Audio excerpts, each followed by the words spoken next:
السلام علیکم، خوش آمدید، مرحبا۔ میں ہوں صدیقہ، آپ دیکھ رہی ہیں میرا چینل صوت القرآن صفوان۔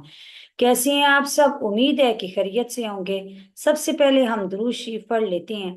اللہم صلی علی سیدنا و مولانا محمد وعلی آلہ واصحابہ وبارک وسلم۔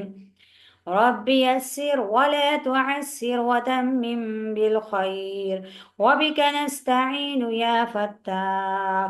رب اشرح لي صدري ويسر لي أمري واحلل عقدة من لساني يفقه قولي رب زدني علما آمین۔ اس سے پہلی آیات میں تین گروہوں کا ذکر تھا: کافر، منافقین اور مومنین۔ اللہ تعالیٰ نے تینوں گروہوں کو خطاب کر کے ایمان کی دعوت دی اور پھر تخلیق آدم کا ذکر کر کے ان پر ان کی اصلیت اور حقیقت اور اللہ تعالیٰ کی قدرت کاملہ واضح کی گئی تاکہ وہ اللہ کی اطاعت اور عبادت کی طرف آئیں اور نافرمانی سے بچیں۔ سٹارٹ کرتے ہیں ہم آج کا لیسن۔ اعوذ باللہ من الشیطان الرجیم، بسم اللہ الرحمن الرحیم۔ یا بنی اسرائیل اذکروا، اے بنی اسرائیل تم یاد کرو، نعمتی اللتی، میرے وہ احسان، انعمت علیکم جو میں نے تم پر کیے، وَأَوْفُوا بِعَہْدِی، اور تم پورا کرو میرا وعدہ، اوفی بعہدکم، تو میں پورا کروں گا تمہارا وعدہ، وَإِيَّايَ فَارْہَبُونِ، اور مجھ ہی سے ڈرو۔ اس آیت میں اللہ تعالیٰ نے ایک چوتھے فرقے کا ذکر کیا جو اہل کتاب ہے۔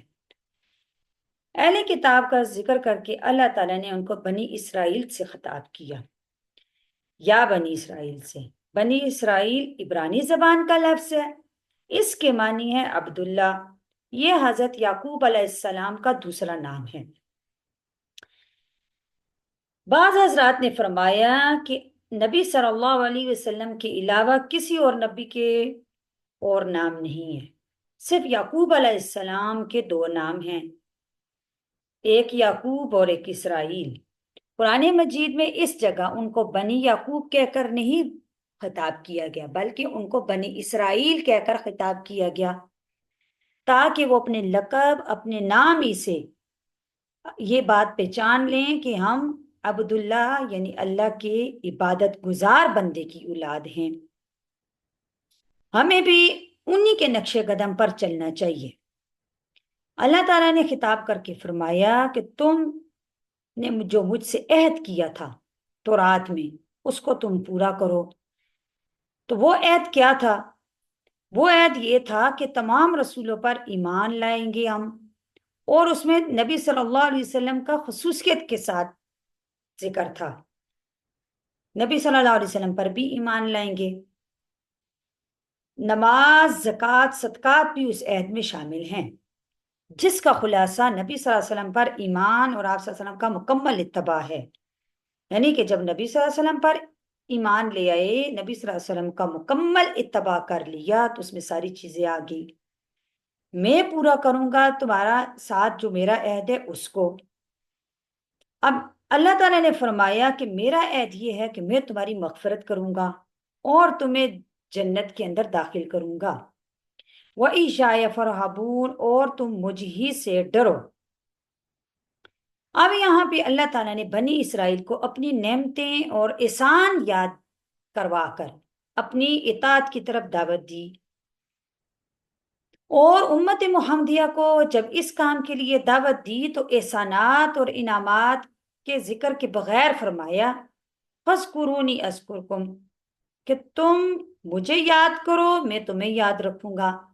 یعنی کہ بنی اسرائیل کو نعمتیں یاد کر کے اللہ تعالیٰ نے کہا کہ میری اطاعت کرو، لیکن امت محمدیہ کو نعمتیں نہیں یاد کروائی، تو اس میں امت محمدیہ کی خاص فضیلت کی طرف اشارہ ہے۔ پھر اب اس آیت سے یہ بھی پتہ چل گیا کہ عہد اور معاہدے کو پورا کرنا بہت زیادہ ضروری ہے۔ عہد توڑنا حرام ہے۔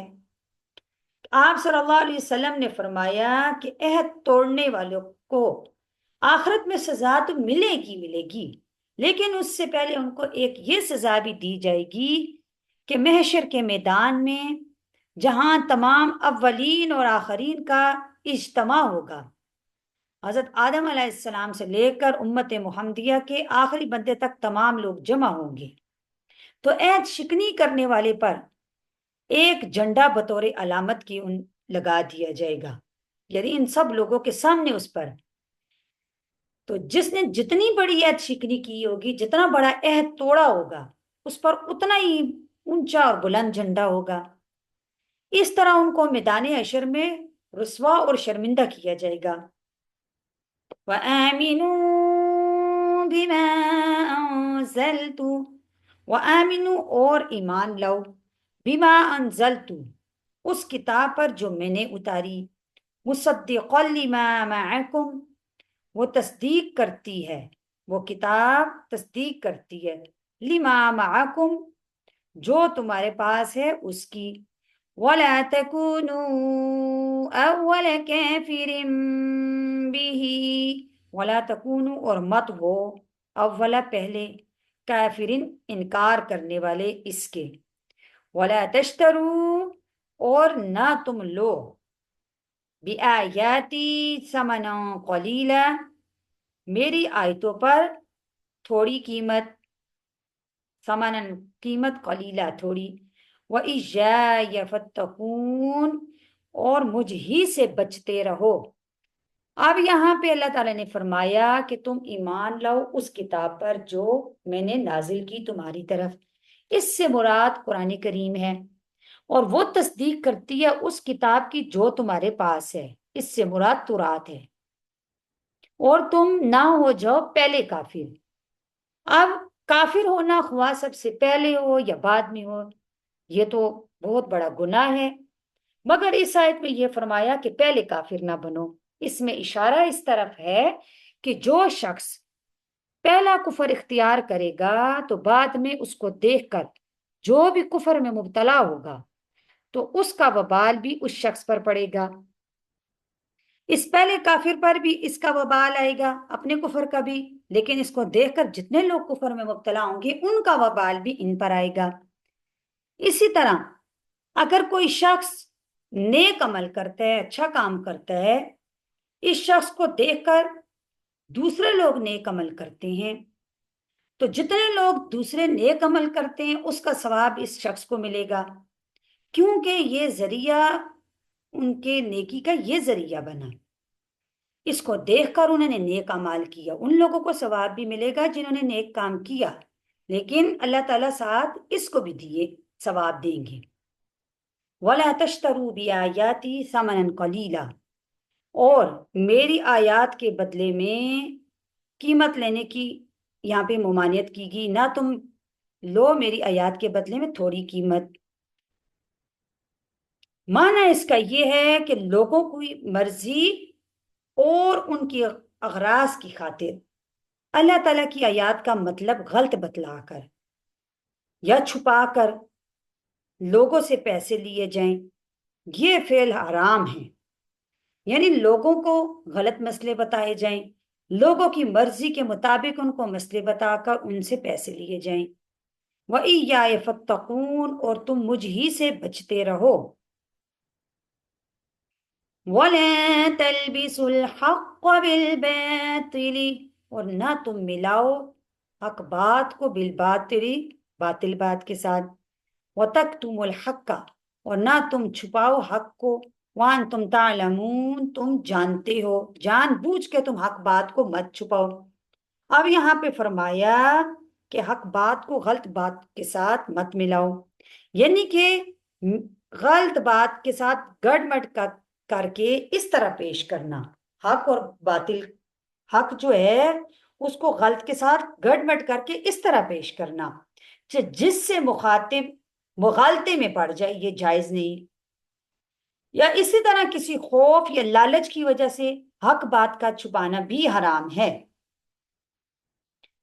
وَتَكْتُمُ الْحَقَّ وَأَنْتُمْ تَعْلَمُونَ، اور تم یہ بات جانتے ہو کہ حق بات کو چھپانا کتنا بڑا گناہ ہے، یعنی تم کسی لالچ اور دنیا کی غرض سے حق بات کو مت چھپاؤ، اور تم اس بات کو جانتے ہو کہ حق کو چھپانا بہت بڑا گناہ ہے اور بہت بری بات ہے۔